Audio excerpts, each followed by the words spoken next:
சேர்ந்து வாழ மறுத்து சென்றார்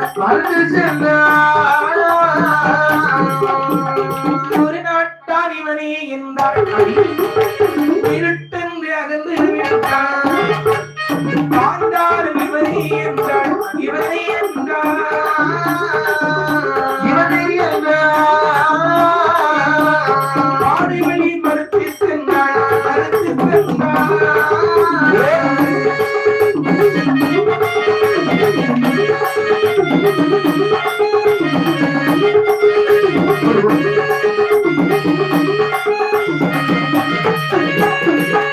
ஒவ்வொரு நாட்டு மன்னனையும் அறிமுகம் செய்து வைக்கிறார். அப்படி கட்டு சரியாக சேரல ஏறி இருக்காப்ல. ஆமா அப்படி ஆமா சரி.